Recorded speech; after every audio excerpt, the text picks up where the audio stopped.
नमस्कार। कभी सोचा है कि भारत की टैक्स प्रणाली इतनी ज्यादा उलझी हुई क्यों थी और उसे बदलने के लिए जीएसटी जैसा इतना बड़ा कदम क्यों उठाना पड़ा? तो चलिए आज इसी गुत्थी को सुलझाते हैं और एकदम आसान भाषा में समझते हैं कि ये जीएसटी आखिर है क्या। तो सबसे बड़ा सवाल यही है कि आखिर हमें जीएसटी की जरूरत पड़ी ही क्यों? इसे समझने के लिए पता है क्या करना होगा? हमें थोड़ा सा पीछे जाना होगा और देखना होगा कि जीएसटी से पहले भारत में टैक्स की दुनिया दिखती कैसी थी। जरा सोचिए, एक ऐसी भूल भुलैया जहां हर मोड़ पर एक नया टैक्स खड़ा है और हर दरवाजे पर एक नया नियम। सुनने में अजीब लगता है ना, पर सच तो ये है कि जीएसटी से पहले की दुनिया कारोबारियों के लिए कुछ ऐसी ही थी। Central excise, service tax, VAT, अरे हाँ, चुंगी और न जाने क्या क्या, लिस्ट बहुत बहुत लंबी है। मतलब पहले कुछ भी खरीदने या बेचने का सीधा सीधा मतलब था इन अनगिनत टैक्सों के जाल में फंस जाना, और ये कारोबारियों और ग्राहकों दोनों के लिए एक बहुत बड़ा सिरदर्द था।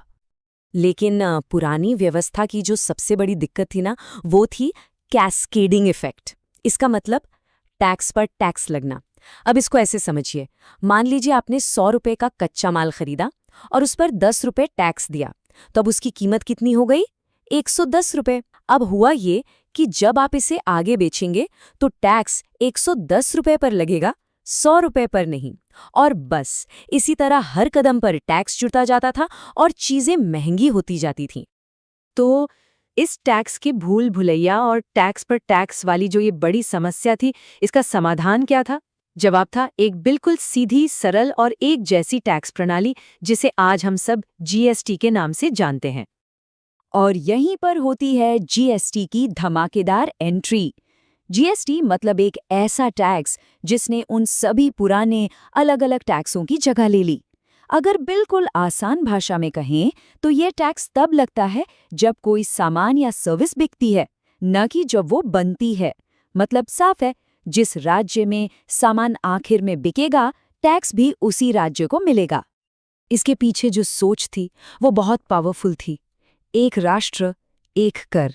इसका सीधा सा मकसद था पूरे देश के लिए एक जैसा टैक्स सिस्टम बनाना, जिससे एक राज्य से दूसरे राज्य में व्यापार करना पहले से कहीं कहीं ज्यादा आसान हो जाए।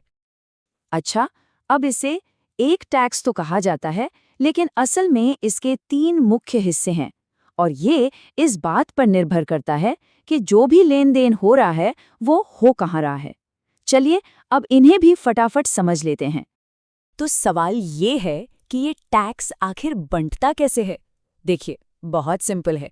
अगर कोई खरीद बिक्री एक ही राज्य के अंदर हो रही है, तो टैक्स का आधा हिस्सा जाएगा केंद्र सरकार को सीजीएसटी के तौर पर और बाकी आधा जाएगा राज्य सरकार को एसजीएसटी के तौर पर। लेकिन अगर सामान एक राज्य से दूसरे राज्य में जा रहा है, तो फिर पूरा का पूरा टैक्स आईजीएसटी के रूप में केंद्र सरकार ही वसूलती है। अब आते हैं जीएसटी के सबसे सबसे क्रांतिकारी हिस्से पर, और वो है इनपुट टैक्स क्रेडिट, जिसे हम शॉर्ट में आईटीसी कहते हैं। यकीन मानिए, इस एक चीज ने टैक्स की दुनिया का पूरा खेल ही बदल कर रख दिया।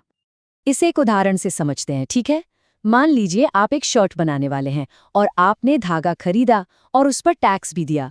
अब जब आप उस धागे से शर्ट बनाकर बेचेंगे तो आपको सरकार को जीएसटी तो देना होगा, लेकिन आप उसमें से वो रकम घटा सकते हैं जो आपने धागे पर टैक्स के रूप में पहले ही दे दी थी। बस इसी को कहते हैं इनपुट टैक्स क्रेडिट।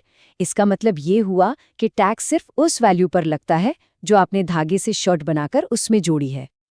ये जो एक टी शर्ट का सफर है ना, ये इस पूरी बात को एकदम साफ कर देता है। देखिए, कपास उगाने वाले से लेकर शर्ट बनाने वाले तक, फिर थोक विक्रेता से लेकर दुकानदार तक, हर कोई अपने अपने हिस्से का जीएसटी चुकाता है। लेकिन मजे की बात यह है कि हर कोई अपने से पहले वाले के चुकाए गए टैक्स का क्रेडिट भी ले लेता है। तो नतीजा क्या निकला?